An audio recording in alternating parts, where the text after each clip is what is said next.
I'm a witch. My mother's a witch. My grandmother's a witch. And my grandmother's great-grandmother's a witch. I'm a sixth generation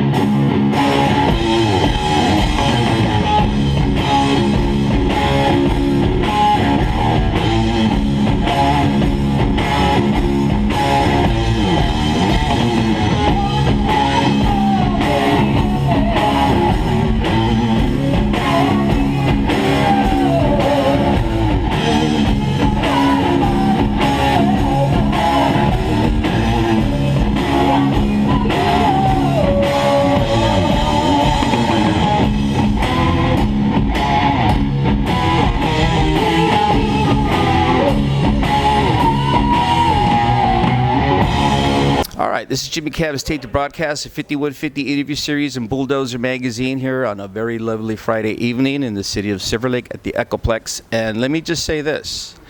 Today is a very special day for not only all you heavy music fans, but for all you Christians, because Lucifer is roaming free in North America. Let me introduce the very lovely, talented, extremely mesmerizing Johanna Sedonis. How you doing? Very well. Thank you for being overly flattering. It's nice to be in America. I just speak the truth. This is the very first time that you've toured the United States, correct? Correct, yes. Yeah. Now, you're known for being a part of The Oath, which was a band prior to this, which unfortunately disbanded and went on their way. But it's what created Lucifer.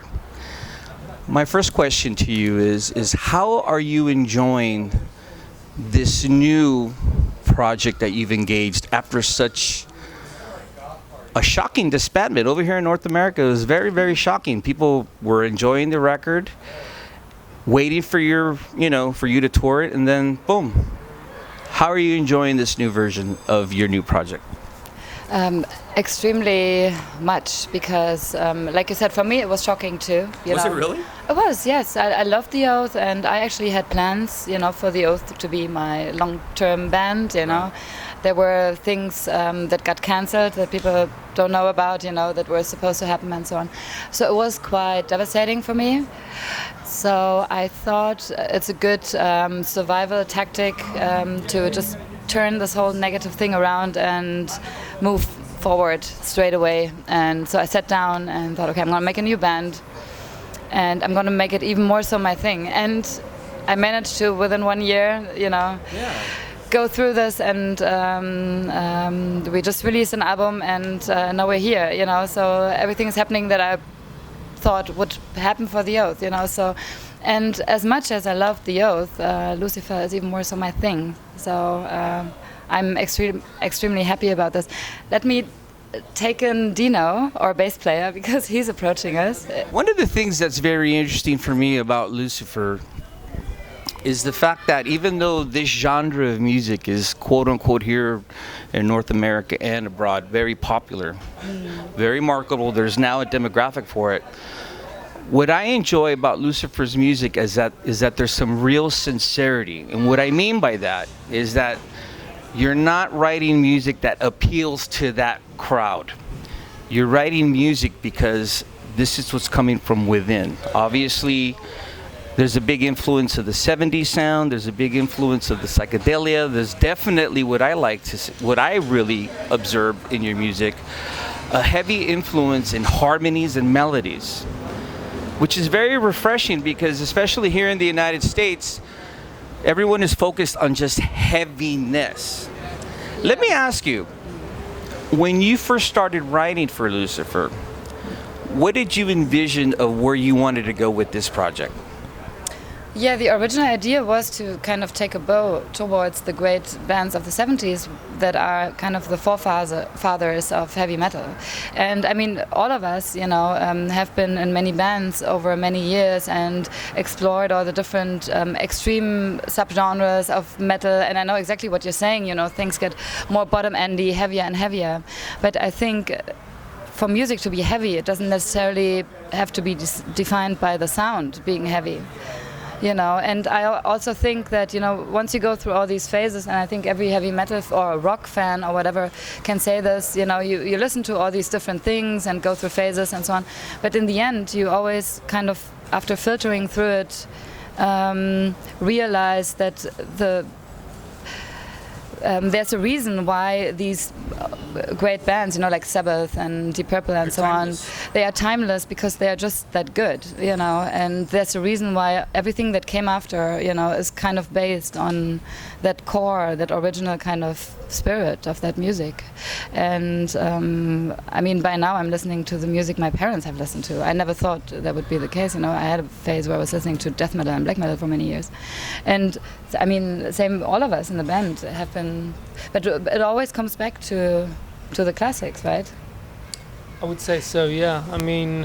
I'm also interested in exploring new stuff constantly. So it's not just for I'm not just into vintage sounds, right. But I think with this band, there's definitely we're trying to trying to incorporate the two, like have a current sound, but also we go back to those kind of vintage sounds, bands that we all look up to, and that could even be bands that aren't necessarily super heavy bands. It could be melodic bands like Hearts or Fleetwood Mac, stuff like that. So, What I like about this Lucifer record is that it's very refreshing to see artists paving the way and expanding the whole demographic to a whole new arena that is going back to reality from back in the day. And what I mean by that, let me explain. Back in the day, music was more simple. It was created for the musician aspect, and it was brought out to the audience to be absorbed.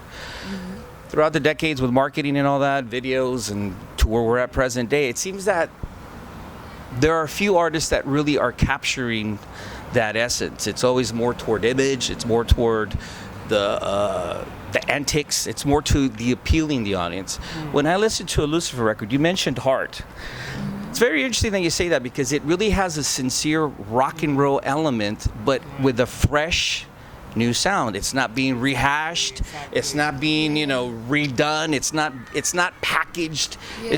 It just seems to me that there's like a real sincerity amongst yourselves. Would you agree with that? Yeah, it's actually a very important term for me, is sincerity. And I think that comes from being all of us are really passionate music fanatics. So we're not trying to, of course there's a scene, I'm aware of this, for this kind of music that is looking backwards. Yeah. But it's not like we are looking around at contemporary bands for inspiration. We are looking back and soaking up all of our influences which lie there, but also in other genres even, and different things. And then you kind of soak all that up and you spit it out in your own kind of contemporary way. So... yeah, but I know what you mean. I mean that old, rock and roll language. Basically, the simplicity of it is actually. It might sound so easy, but that's harder to actually make. Very hard. Exactly, it's really hard to make a catchy song, and that is really simple. It's easy to overproduce stuff and pack more and more and more layers and things and. It's hard to write a simple rock and roll song. What goes into the process of writing? What I notice about this record is that there's so many layers to it. What I mean by that, there's a real human expression in regards to not only lyrically, but also even in your vocals. The music itself seems to takes you on a nice roller coaster ride from a real heavy tune to a nice sedated tune. What goes into the writing process? Is this something that you plan? Is it organic? Is it natural? I would say it's natural because we are sincere music lovers and fans, and I know that Gaz, his riffs, they are so.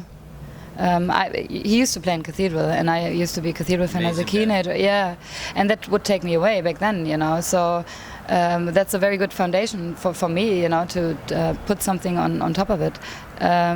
And I'm personally a very emotional person, so I can't help it. But also I took some advice because a friend of mine, Keith, the singer of Destroyer 666, nice. He said to me, good record, girl. The Oath. But maybe next time put a little bit more effort and expression into your vocals. I took it too hard. And he just texted me a few weeks ago and said it's really good. Should we credit him for? No, fuck off, Keith. No.